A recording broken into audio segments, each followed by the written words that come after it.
Are you tired of hearing about viruses and pandemics? What's that? Yes, please stop. Well, what a coincidence, because today I want to tell you about the virtual pandemic of the corrupted blood. If a horrifying plague was unleashed upon your favorite video game completely out of the blue, that eventually wipes out thousands of characters over and over and causing panic and terror to the players, who would you think would be responsible for this evil? Who is the biggest enemy of life and all that is good? The Legion? Sylvanas? Blizzard? No, much worse. Hunters.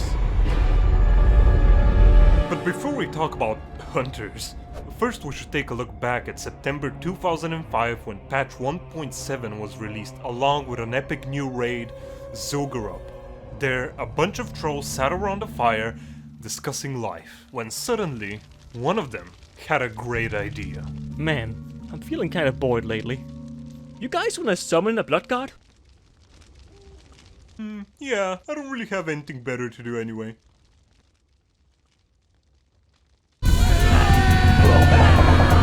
Of course, this was a huge threat, so we decided to send in the most elite group of adventurers. Indeed, it was us, the vigilant players of Warcraft.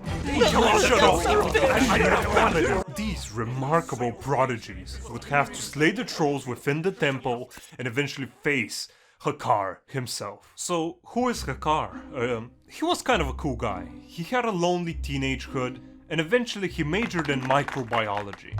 But the thing is, one day in class he was talking with his friend and told him a joke, and his friend shouted it out to the class and everyone laughed, thinking he's hilarious.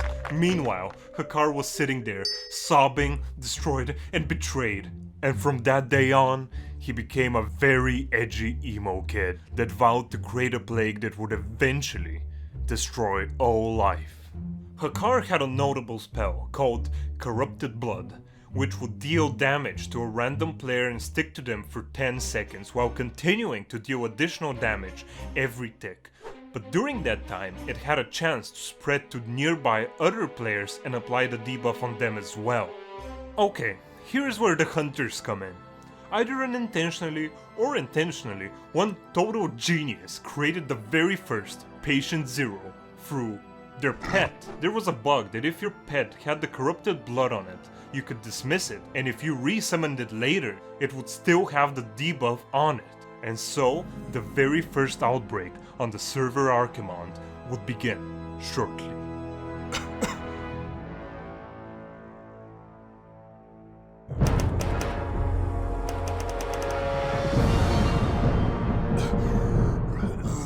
Are you okay, Mr. Pork?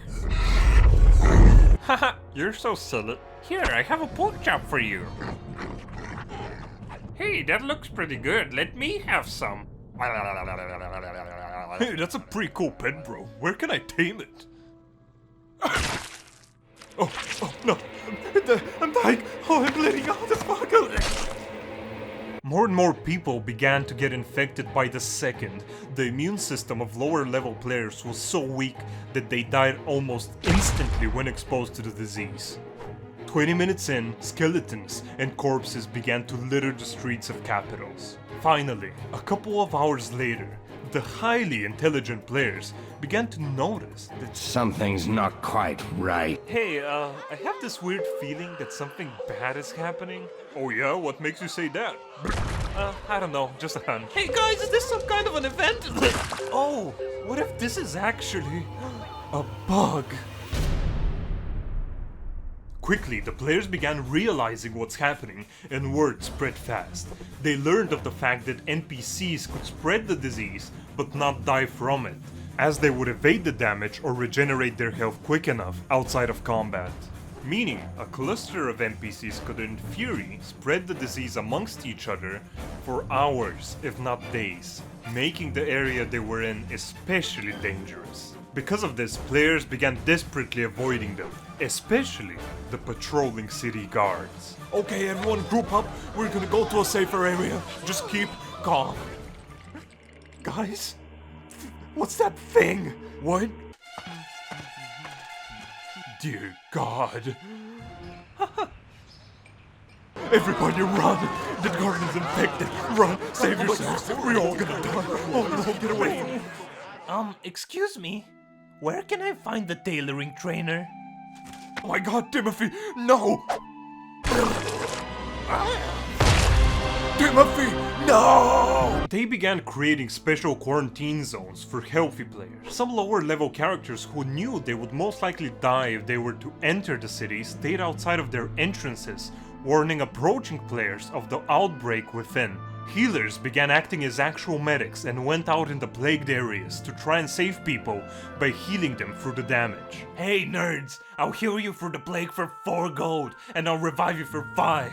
But in the shadows, there were also those that did not wish to help others, but instead make their experience even more miserable. There were some players who intentionally brought the plague to healthy players or to plague-free zones. They were usually hunters or warlocks that still had infected dismissed pets who were hiding, waiting for the right time to strike, or tricking players into getting themselves infected by coming to them. Hey guys, Hey guys, I'm totally a girl and need a big, strong man to help me. Is anyone out there? Holy shit! Is that a girl? In WoW? Oh, stay calm, stay calm. Oh my god. My friends always tell me it's always 30-year-old dudes in this game, but man, if this is a girl, I might actually get married. Oh yes, this is my chance. Some of those players decided that it would be entertaining to give new players a taste of what is to come by infecting the NPCs in the starting areas. Oh, hey, quest giver. Meanwhile, Blizzard HQ were hard at work trying to find solutions for this deadly glitch. Man, would be cool to rip off Pokemon in WoW one day. Like pets battling or something. No. That sounds pretty dumb. After a decent amount of time and several attempts to fix the bug, Blizzard finally eradicated the plague in patch 1.8 and kept it locked for good in zul'gurub. The corrupted blood had finally been eradicated, but it had left a massive scar on Azeroth. Thousands lost their lives. Several times. And the server economy suffered. But if you think about it, this wasn't that surprising, honestly. I mean, there's like zero hygiene in WoW. You go and kill some old crusty serpent, get covered in its guts, rummage through its body for loot, get killed, fall down on the dirt, then resurrect and sit down to eat. Like, what the fuck? Disgusting. Ugh. Fuck.